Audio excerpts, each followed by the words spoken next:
আপনি পিএম কিষাণ প্রকল্পের জন্য ফর্ম জমা করেছেন কিন্তু টাকা পাচ্ছেন না। আপনি যে অনলাইনে ফর্ম ফিল আপ করেছিলেন, অনলাইনে ফর্ম ফিল আপ করার এগ্রিকালচার অফিসে গিয়ে জমা দিয়ে এসছেন।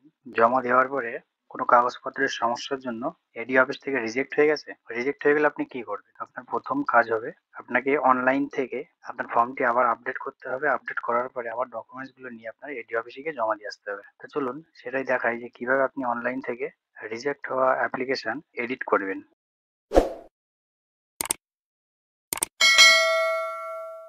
তো আপনারা প্রথমে গুগলে আসবেন। গুগলে এসে লিখবেন পিএম কিষাণ। পিএম কিষাণ লেখার পরে এন্টার দেবেন। এন্টার দিলে আপনার পিএম কিষাণের অফিসিয়াল ওয়েবসাইট ওপেন হবে। এই যে পিএম কিষাণ সম্মান নিধি, এখানে ক্লিক করবেন। এখানে ক্লিক করার পর অফিসিয়াল পেজে নিচের দিকে চলে আসবেন। নিচের দিকে এসে দেখবেন এই যে update of self register farmer, এখানে ক্লিক করবেন। তো এখানে ক্লিক করার পরে আপনার আধার নাম্বারটা এখানে দিতে হবে। তো আমি আধার নাম্বারটা দিয়ে দিচ্ছি। আধার নাম্বারটা দেওয়ার পর এই যে ক্যাপচা কোডটি আপনি দেখে দেখে ঠিকঠাক ভাবে লিখে দেবেন। লেখার পরে এই যে সার্চ বাটনে ক্লিক করবেন। তো সার্চ বাটনে ক্লিক করার পর এই যে দেখতে পাচ্ছেন আপনার মোবাইল নাম্বারটি এখানে শো করবে। আপনি যে মোবাইল নাম্বারটি দিয়ে পিএম কিষানের ফর্ম ফিল আপ করেছিলেন সেই মোবাইল নাম্বারটা আপনার এখানে শো করবে। তো আপনি এখানে ক্যাপচা কোডটি দিয়ে দেবেন। ক্যাপচা কোডটি দেওয়ার পর এখানে দেখতে পাচ্ছেন গেট মোবাইল ওটিপি। তো আপনি যে মোবাইল নম্বর দিয়ে আপনার পিএম কিষানে ফর্ম ফিল আপ করেছেন সেই মোবাইল নাম্বারে একটা ওটিপি যাবে। এখানে আপনার মোবাইল নাম্বারটি দেখিয়ে দেবে আপনি কোন নাম্বার দিয়ে ফর্ম ফিল আপ করেছিলেন। তো এই গেট মোবাইল ওটিপিতে ক্লিক করার পর আপনার মোবাইলে একটা ওটিপি যাবে। তো ওটিপিটি এখানে বসাতে হবে। আমি ওটিপিটি বসালাম। তারপরে উপরে দেখতে পাচ্ছেন আপনার ক্যাপচার কোডটি আবার দিতে হবে। নতুন ক্যাপচার কোড দিয়েছে, ওটি আবার দেবেন। আবার দেওয়ার পর নিচে গেট আধার ওটিপি। তো বন্ধুরা একটা জিনিস মাথায় রাখবেন, এই যে নিচে দেখতে পাচ্ছেন গেট আধার ওটিপি, এটার মানে হলো আপনার আধার কার্ডের সাথে যে মোবাইল নাম্বারটি লিঙ্ক আছে আপনার সেই মোবাইল নাম্বারে ওটিপি যাবে। তো এটি করতে গেলে আপনার অবশ্যই আপনার আধার কার্ডের সাথে আপনার মোবাইল নাম্বারটি লিঙ্ক থাকা খুবই জরুরি। তাছাড়া এটা কোনোভাবেই সম্ভব নয়। তো আপনার আধার কার্ডের সাথে যদি মোবাইল নাম্বার লিঙ্ক না থাকে তো লিঙ্কটি আগে করে নেবেন। করে নিয়ে তারপর আপনি পিএম কিষানের এই ফর্মটা এডিট করতে পারবেন বা পিএম কিষানের নতুন করে ফর্ম ফিল আপ করতে পারবেন। তো এই যে দেখতে পাচ্ছেন গেট আধার ওটিপি। গেট আধার ওটিপিতে ক্লিক করার পর আপনার মোবাইল নাম্বারে একটা ওটিপি যাবে। তার আগে ক্যাপচার কোডটি আবার দিয়ে দেবেন। নতুন ক্যাপচার কোড ওটি লিখবেন। লেখার পরে এন্টার আধার রেজিস্টার মোবাইল ওটিপি। আপনার আধার কার্ডের সাথে যে মোবাইল নাম্বার লিঙ্ক আছে সেই মোবাইলে যে ওটিপি গেছে সেটি এখানে দেবেন। দেওয়ার পর সাবমিট ফর অথ এখানে ক্লিক করবেন। তো এখানে ক্লিক করার পর দেখতেই পাচ্ছেন তো আপনার ডিটেলস সবকিছু এখানে দেখিয়ে দেবে। আপনি যখন ফর্ম ফিল আপ করেছিলেন কি কি ডিটেলস দিয়েছিলেন সবগুলোই এখানে দেখাবে। তো আপনি এখান থেকে ব্লক দেবেন।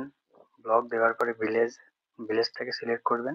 ভিলেজ সিলেক্ট করার পর আপনি নিচে চলে যাবেন। তো বন্ধুরা একটা জিনিস মাথায় রাখবেন, অনলাইনে ফর্ম ফিল আপ করার পর এটি যখন আপনার এডি অফিস অর্থাৎ এগ্রিকালচার অফিসে গিয়ে জমা দিয়ে এসেছিলেন, তো জমা দেওয়ার পরে আপনার অফিস থেকে আপনার ডকুমেন্টস এর কোনো সমস্যার জন্য যখন রিজেক্ট করবে একমাত্র তখনই আপনি এটি অনলাইন থেকে এডিট করতে পারবেন। অফিস থেকে যতক্ষণ না রিজেক্ট না করবে ততক্ষণ আপনি এটি অনলাইন থেকে এডিট করতে পারবেন না। তো আমি এই ফর্মটি এডিট করতে পারছি, তার কারণ হলো এটি এডি অফিস থেকে কোনো কারণবশত রিজেক্ট করেছে। যে কারণে রিজেক্ট করবে সেই কারণটা আমাকে আবার এডিট করে ঠিক করে দিতে হবে। ঠিক করে দেওয়ার পর আপনি এই ডকুমেন্টস আবার আপনার এডি অফিস এগ্রিকালচার অফিসে গিয়ে জমা দিয়ে আসবেন। জমা দিয়ে আসার পর আপনারটা অ্যাপ্রুভ হয়ে গেলে আপনি অনলাইন থেকে চেক করে নিতে পারবেন। তো আমারটা যেহেতু জমির সমস্যার জন্য রিজেক্ট হয়েছিল, তো আমি এখান থেকে কি করব, আমি এখান থেকে জমি ডিটেলস আমার সবকিছু দেওয়া আছে। তো আমি সবকিছু আবার নতুন করে এডিট করব।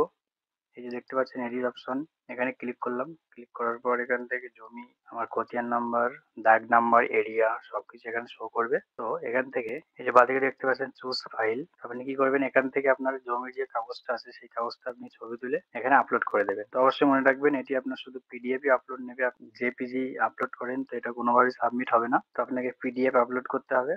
আপলোড করার পর এই যে সেভ বাটনে ক্লিক করবেন। তো বন্ধুরা দেখতেই পাচ্ছেন record has been updated successfully. আমার যে আপডেট সেই আপডেটটা কমপ্লিট হলো। তো আমাদের আপডেট হয়ে গেছে।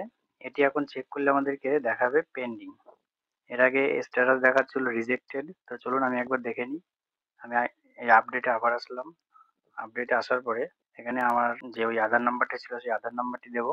আধার নাম্বারটি দেওয়ার পর ক্যাপচা কোডটি দেওয়ার পরে ডান দিকে দেখতে পাচ্ছেন সার্চ বাটনে ক্লিক করবেন। তো বন্ধুরা আপনারা দেখতে পাচ্ছেন status pending for approval at sub district block level. এটি আমার আগে দেখাচ্ছিল রিজেক্টেড, যেহেতু আমি এটা আপডেট করলাম, আপডেট করার পরে আমার দেখাচ্ছে পেন্ডিং। তো এটি করার পরে ডকুমেন্টস গুলো আবার নতুন করে সাজিয়ে আপনার যে ব্লক অফিস আছে, এগ্রিকালচার অফিস, সেখানে গিয়ে জমা করতে হবে। তো বন্ধুরা, এই ছিল আজকের ভিডিও।